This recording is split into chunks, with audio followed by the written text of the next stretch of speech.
Hey guys, so இப்போ நம்ம ஒரு சின்ன சம்மரி மாதிரி பார்ப்போம். இது வந்து ஒவ்வொரு ஷேப்புக்கும் கிராவிடேஷன் ஃபீல்ட், கிராவிடேஷன் பொட்டன்ஷியல் ரெண்டுத்தோட ஃபார்முலா எழுதியிருக்கேன்.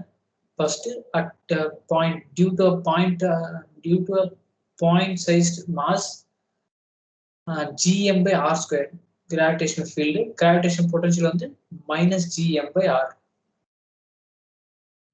ஸோ நெக்ஸ்ட் ரிங் வந்து gravitational field due to a ring at a point வந்து gmr by a square plus r square whole power 3/2. Potential வந்து minus gm by root over a square plus r square. இதுவும் negative, எல்லாமே நெகட்டிவ்ல இருப்பாங்க potential. Field வந்து vector quantity, so direction தான் வந்து நெகட்டிவா பாசிட்டிவா தெரியும். இது வந்து வெக்டார், இது வந்து ஸ்கேலார். ஷெல்லுக்கு பார்த்தீங்கன்னா இன்சைட்ல, அதாவது பாயிண்ட் வந்து இன்சைட்னா ஷெல்லுக்கு வந்து கிராவிடேஷனல் ஃபீல்டு 0, அவுட் சைட்ல gm by r ஸ்கொயர்.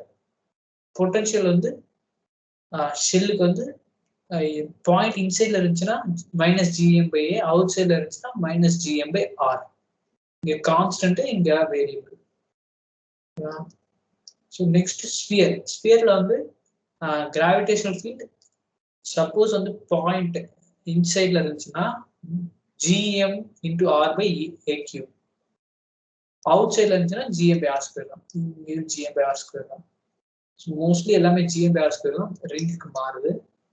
இங்க வந்து இன்சைட்க்கு ஒரு ஃபார்முலா இருக்கு, gravitational potential for a sphere. Next இங்க மைனஸ் gm by r தான் இங்க.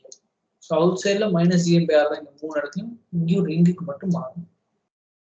ஸோ இப்போ இது வந்து வெக்டார், ஸ்கேலார். மற்ற வேற என்ன விஷயம் நீங்க ஞாபகம் வச்சுக்கணும்னா, ஃபீல்டுக்கும் பொட்டன்ஷியலுக்கும் ரிலேஷன் என்னன்னா, field is equal to dv by dr. Derivative பண்ணா டெரிவேட்டிவ் ஆஃப் பொட்டன்ஷியல் வந்து ஃபீல்டு தரும். அதே சமயம் integral edr is equal to v. ஓகேவா? இது ரெண்டும் நீங்க ஞாபகம் வச்சுக்கணும்.